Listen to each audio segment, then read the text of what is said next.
Hello बच्चों, चलिए प्रश्न को पढ़ते हैं। यहाँ पर लिखा किसी पदार्थ का यंग प्रत्यास्था गुणांक जो है 2.5 × 10⁻12 न्यूटन प्रति मीटर वर्ग है और इस पदार्थ के 1 मीटर लंबे तार की लंबाई को 2 गुना करने में कितना बल लगेगा। तो चलिए बच्चों, इस प्रश्न की मूल अवधारणा को हम देख लेते हैं। तो यहाँ पर बच्चों देख लेते हैं मूल अवधारणा। तो यहाँ पर कोई मान लीजिए इस प्रकार से हमारा तार है बच्चों, इस प्रकार से, जिसकी लंबाई कैपिटल एल मान लेते हैं बच्चों, और अनुप्रस्थ परिच्छेद का क्षेत्रफल जो है ए मान लेते हैं।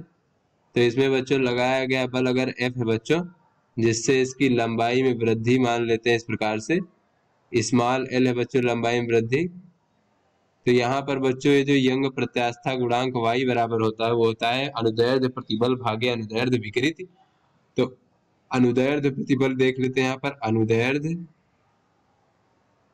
प्रतिबल भागे बच्चों अनुदैर्ध्य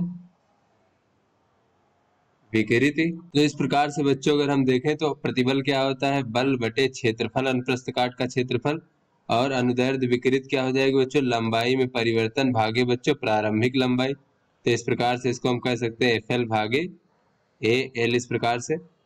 तो चलिए बच्चों अपने प्रश्न को हल करते हैं। तो यहाँ पर बच्चों हमें यंग प्रत्यास्था गुणांक y का मान दिया गया है 2.5 × 10⁻12 न्यूटन प्रति मीटर का वर्ग बच्चों, और यहाँ पर पदार्थ के 1 मीटर लंबा तार यानी एल का मान बच्चों 1 मीटर है।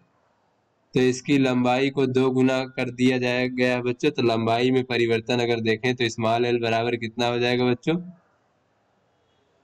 तो बच्चों 2 गुना कर दिया गया है बच्चों। तो लंबाई में परिवर्तन जो है लंबाई के बराबर होगा, यानी 1 मीटर के बराबर होगा इस प्रकार से। तो यहाँ से बच्चों अगर हम अनुदैर्ध्य विकृति की बात करें तो अनुदैर्ध्य विकृति हो जाएगा बच्चों लंबाई में परिवर्तन भागे प्रारंभिक लंबाई, यानी 1 हो जाएगा इस प्रकार से। तो यहाँ से बच्चों अगर हम यंग प्रत्यास्था गुणांक y बराबर देखें तो हो जाएगा अनुदैर्ध्य प्रतिबल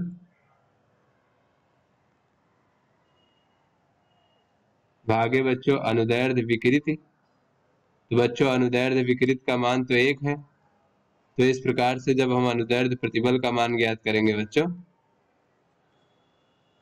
तो ये यंग प्रत्यास्था गुणांक के बराबर हो जाएगा इस प्रकार से, और इसका मान है 2.5 × 10⁻12 न्यूटन प्रति मीटर वर्ग बच्चों। तो इस प्रकार से बच्चों तार के लंबाई के अनुदिश जो है प्रति एकांक क्षेत्रफल पर लगने वाला जो बल का मान है वो इतना हो जाएगा 2.5 × 10⁻12 इतना बल लगेगा। तो आशा करते हैं आपको समझ में आ गया होगा। धन्यवाद।